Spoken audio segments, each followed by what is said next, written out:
Quad की meeting के बाद आज प्रधानमंत्री मोदी ने, जैसा कि हमने पहले भी आपको बताया, अमेरिका के राष्ट्रपति जो बाइडेन और जापान और ऑस्ट्रेलिया के प्रधानमंत्रियों से अलग से मुलाकात की, जिसे कूटनीति की भाषा में हम बायलैटरल टॉक्स कहते हैं। द्विपक्षीय बातचीत उनसे की।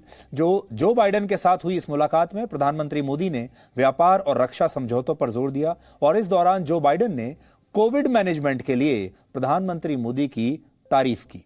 यह एक बड़ी बात है। अमेरिका का राष्ट्रपति भारत के प्रधानमंत्री की कोविड मैनेजमेंट के लिए तारीफ कर रहा है। इसके अलावा प्रधानमंत्री मोदी ऑस्ट्रेलिया के नए प्रधानमंत्री एंथनी एल्बनीजी से भी मिले, जिन्होंने मीटिंग के दौरान कहा कि प्रधानमंत्री मोदी से मिलना उनके लिए बहुत बड़े सम्मान की बात है। इसके अलावा जापान के प्रधानमंत्री से भी हमारे प्रधानमंत्री मिले और इस बैठक में निवेश, टेक्नोलॉजी और साइबर सिक्योरिटी के मुद्दे पर चर्चा हुई। Our relationship with India is a very important one, and it was a great honour to meet with Prime Minister Modi. So why decided Prime Minister?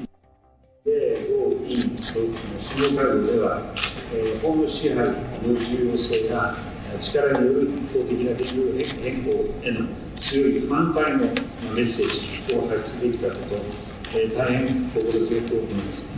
モディ首相の積極的な関与に感謝申し上げます。तो किसी भी भारतीय के लिए बड़े गर्व की बात है कि इस तरह के समिट में, जहां दुनिया के बड़े बड़े देशों के बड़े बड़े नेता आते हैं, राष्ट्रपति आ रहे हैं, प्रधानमंत्री आ रहे हैं, और वो हमारे देश की तारीफ करें, हमारे नेता की तारीफ करें, तो कोई भी भारतीय हो, चाहे वो दुनिया में कहीं भी रहता हो, उसे बहुत अच्छा लगेगा। इसलिए अब आपको आज की सबसे शक्तिशाली तस्वीर दिखाते हैं, जिसमें प्रधानमंत्री मोदी अमेरिका के राष्ट्रपति जो बाइडेन और ऑस्ट्रेलिया के नए प्रधानमंत्री से आगे चलते हुए दिखाई दे रहे हैं, क्योंकि आज इस तस्वीर की दिन भर चर्चा हो रही थी। और इसी में आप जापान के प्रधानमंत्री को उनसे बातचीत करते हुए भी देख पाएंगे। ये तस्वीरें अंतर्राष्ट्रीय मंच पर भारत की नई शक्ति के बारे में बताती हैं, क्योंकि आज क्वाड की बैठक में प्रधानमंत्री मोदी सबसे सीनियर नेता थे। जो बाइडेन पिछले साल ही 20 जनवरी 2021 को अमेरिका के राष्ट्रपति बने हैं, यानी अभी नए नए राष्ट्रपति हुए हैं। जापान के प्रधानमंत्री ने भी पिछले साल ही अपना पद संभाला है और ऑस्ट्रेलिया के नए प्रधानमंत्री तो कल ही शपथ लेकर यहां आए हैं, यानी उन्हें तो अभी प्रधानमंत्री बने हुए एक ही दिन हुआ है। जबकि प्रधानमंत्री मोदी दुनिया के इकलौते ऐसे नेता हैं जिनके पीछे 140 करोड़ लोग खड़े हैं और उन्हें दुनिया के सबसे बड़े लोकतांत्रिक देश में एक बार नहीं बल्कि दो बार पूर्ण बहुमत से चुनाव जीतकर उन्होंने सरकार बनाई है। यानी आज प्रधानमंत्री मोदी का स्टेटस सबसे बड़े और सबसे मजबूत ग्लोबल लीडर का है और वो दूसरे देशों के बीच स्वीकार्य भी है। किसी भी नेता को 3 कसौटियों पर परखा जाता है। पहला उसकी लोकप्रियता, दूसरा किसी भी संकट से लड़ने की उसकी क्षमता और तीसरा भविष्य को लेकर उस नेता का विजन क्या है। और इन तीनों ही मामलों में प्रधानमंत्री मोदी दुनिया के किसी भी नेता से बहुत ऊपर हैं। जब पूरी दुनिया कोविड से संघर्ष कर रही थी, उस वक्त प्रधानमंत्री मोदी के नेतृत्व के कौशल ने उन्हें दुनिया भर में एक ग्लोबल लीडर के तौर पर स्थापित किया।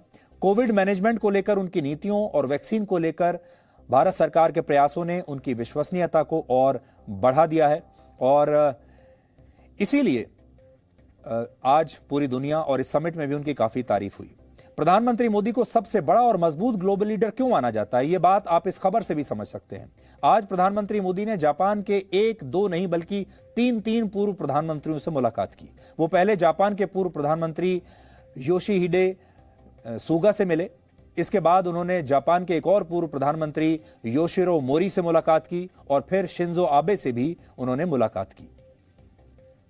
शिंजो आबे ने अपने एक ट्वीट में लिखा भी है कि उन्हें आज ही जापान इंडिया एसोसिएशन का अध्यक्ष नियुक्त किया गया है और वो प्रधानमंत्री मोदी से आज मिले हैं।